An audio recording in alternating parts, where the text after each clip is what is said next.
প্রিয় দর্শক, সাজ্জাদ কাদিরের শুভেচ্ছা নিন। এই মুহূর্তে আপনাদের সামনে কথা বলতে এসেছি নির্বাসনে থেকেও অপ্রতিরোধ্য আওয়ামী লীগ, দ্য গার্ডিয়ানের চোখে প্রত্যাবর্তনের ব্লুপ্রিন্ট।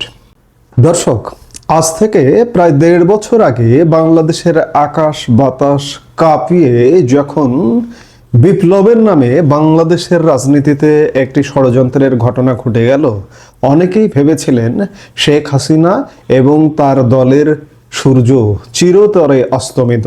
কিন্তু বিশ্বখ্যাত ব্রিটিশ সংবাদ মাধ্যম দ্য গার্ডিয়ান গতকাল একটি বিস্ফোরক অনুসন্ধানী প্রতিবেদন প্রকাশ করেছে। প্রতিবেদনটি বলছে যে লড়াই এখনো শেষ হয়নি। কলকাতা এবং দিল্লির ড্রয়িং রুম থেকে পরিচালিত হচ্ছে এক বিশাল রাজনৈতিক মহড়া, যেখানে কফির কাপে চুমুক দিয়ে আর ইন্ডিয়ান ফাস্টফুড খেতে খেতে নির্বাসিত নেতারা ছক কষছেন কিভাবে ফিরতে হবে বাংলার মাটিতে। আজ আমরা দেখব দ্য গার্ডিয়ানের চোখে আওয়ামী লীগের সেই কামব্যাক প্ল্যান। দ্য গার্ডিয়ানের রিপোর্টে সব থেকে চমকপ্রদ তথ্য হলো শেখ হাসিনার বর্তমান রুটিন ওয়ার্ক। দিল্লির এক সুরক্ষিত আস্তানায় বসে তিনি দিনে প্রায় 15 থেকে 16 ঘন্টা ব্যয় করছেন দলীয় কাজে। তিনি কি হাল ছেড়ে দিয়েছেন? মোটেও না। ছাত্রলীগের সভাপতি সাদ্দাম হোসেনের ভাষ্য মতে শেখ হাসিনা সরাসরি যোগাযোগ রাখছেন তৃণমূলের কর্মী, নেতা এবং পেশাজীবীদের সাথে। এই যে দীর্ঘ সময় ধরে মিটিং এবং ভিডিও কনফারেন্স, এটি প্রমাণ করে যে আওয়ামী লীগের সাংগঠনিক চেইন এখনো সক্রিয়। গার্ডিয়ানের রিপোর্ট বলছে কলকাতা থেকে মাঝে মাঝেই সিনিয়র নেতাদের দিল্লিতে তলব করা হয়।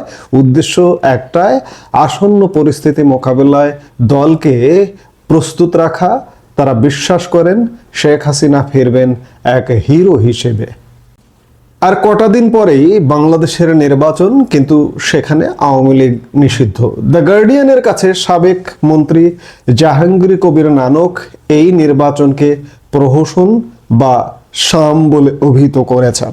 তার মতে একটি বিশাল রাজনৈতিক দলকে বাইরে রেখে যে ভোট হচ্ছে তার কোনো গণতান্ত্রিক বৈধতা নেই। আওয়ামী লীগ যখন কৌশলগতভাবে নির্বাচনের মাঠ থেকে দূরে থাকছে, তারা তাদের কর্মীদের নির্দেশ দিয়েছে ভোট বয়কট করতে। এর মাধ্যমে তারা বিশ্বকে দেখাতে চায় যে আওয়ামী লীগ ছাড়া বাংলাদেশের ভোটারদের অংশগ্রহণ কতটা নগণ্য হতে পারে। তারা মূলত অপেক্ষা করছেন অন্তর্বর্তীকালীন সরকারের ব্যর্থতার জন্য, যাতে জনমনে পুনরায় আওয়ামী লীগের প্রয়োজনীয়তা ফুটে ওঠে। দ্য গার্ডিয়ান তাদের এই অনুসন্ধানী রিপোর্টে একটি অস্বস্তিকর প্রশ্ন তুলেছে। ভারত কি আওয়ামী লীগের সেফ হ্যাভেন বা নিরাপদ আশ্রয়? প্রতিবেদনে দেখা যায় কলকাতার শপিং মলগুলোতে নির্বাসিত নেতারা খুব স্বাচ্ছন্দ্যে ঘুরে বেড়াচ্ছেন। বাংলাদেশ সরকার বারবার অনুরোধ করলেও ভারত সরকার শেখ হাসিনাকে ফেরত দেয়নি। এটি স্পষ্ট করে দেয় যে দিল্লির কাছে শেখ হাসিনা এখনো বিশ্বস্ত মিত্র। এই ভারতীয় সমর্থনই আওয়ামী লীগের নেতাদের আত্মবিশ্বাস যোগাচ্ছে যে তাদের বিচার বা নির্বাসন দীর্ঘস্থায়ী হবে না। প্রতিবেদনে একটি বিরল ঘটনাও দেখা গেছে, ভুল স্বীকার। সাবেক এমপি তানভীর শাকিল জয় স্বীকার করেছেন যে অতীতে তারা ফেরেশতা ছিলেন না। 2018 সালের নির্বাচন যে পুরোপুরি স্বচ্ছ ছিল না তা তিনি অকপটে স্বীকার করেছেন।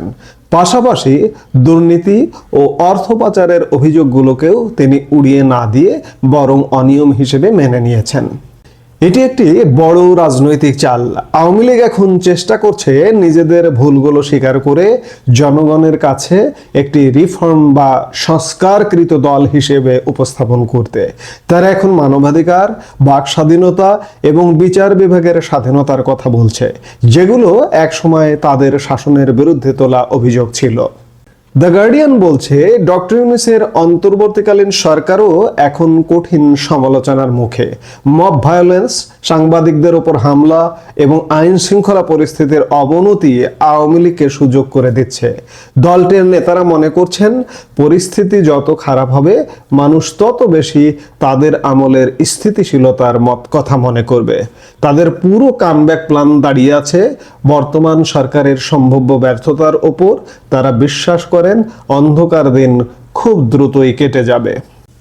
আওয়ামী লীগের যুগ্ম সাধারণ সম্পাদক আ.ফ.ম. বাহাউদ্দিন নাসিম বর্তমানে দলটির সাংগঠনিক ভিত পুনর্গঠনে পর্দার আড়ালে থেকে বড় ভূমিকা পালন করছেন। কলকাতা ও দিল্লির নেতাদের মধ্যে সমন্বয় এবং তৃণমূলের সাথে যোগাযোগ রক্ষায় তিনি অন্যতম প্রধান স্তম্ভ। গার্ডিয়ানের তথ্য অনুযায়ী তার মতো সিনিয়র নেতাদের লক্ষ্য এখন স্পষ্ট, দলের ভেতরে কোনো ভাঙ্গন ধরতে না দেওয়া। বাহাউদ্দিন নাসিম এবং অন্যান্য সিনিয়র নেতারা তাদের বক্তব্যে যে বিষয়গুলো হাইলাইট করেছেন তা হলো, তারা মনে করেন যে আওয়ামী লীগ নেতাদের বিরুদ্ধে আনা মানবতা বিরোধী অপরাধ বা দুর্নীতির মামলাগুলো রাজনৈতিক উদ্দেশ্য প্রণোদিত এবং আন্তর্জাতিক মানদণ্ডহীন। বাহাউদ্দিন নাসিম নিয়মিতভাবে ডিজিটাল প্ল্যাটফর্ম ব্যবহার করে জেলা ও উপজেলা পর্যায়ের নেতাদের নির্দেশ দিচ্ছেন ধৈর্য ধরার এবং সাধারণ মানুষের পাশে থাকার জন্য মানসিকভাবে প্রস্তুত থাকতে বলছেন। তার মতে দেশের 1/3 মানুষের সমর্থনপুষ্ট দলকে বাইরে রেখে বাংলাদেশে কোনো টেকসই গণতন্ত্র সম্ভব নয় এবং এই যে নির্বাচনটি হচ্ছে সেই নির্বাচনটিও কোনোভাবেই টেকসই হবে না। নেতারা বোঝাতে চাইছেন যে আমরা পালিয়ে যাইনি, আমরা কৌশলগত কারণে নিরাপদ দূরত্বে আছি যাতে কর্মীরা দিক নির্দেশনা পায়। যারা আজ গণতন্ত্রের কথা বলছেন তারা একটি জনপ্রিয় দলকে নিষিদ্ধ করে নিজেরাই স্বৈরতান্ত্রিক আচরণ করছেন। ইতিহাস সাক্ষী আছে, আওয়ামী লীগকে যতবার নিশ্চিহ্ন করার চেষ্টা করা হয়েছে তারা ততবারই শক্তিশালী হয়ে ফিরে এসেছে। দ্য গার্ডিয়ানের এই বিশদ প্রতিবেদন আমাদের সামনে একটি কঠিন সত্য তুলে ধরেছে যে রাজনীতিতে কোনো কিছুই চিরস্থায়ী নয়, আবার কোনো কিছুই শেষ কথা নয়। আজ থেকে 1.5 বছর আগে যে দলটিকে ধ্বংসস্তূপ মনে করা হয়েছিল সেই আওয়ামী লীগ আজ সীমানার ওপার থেকে অত্যন্ত সুসংগঠিতভাবে ঘুরে দাঁড়ানোর ছক কষছে।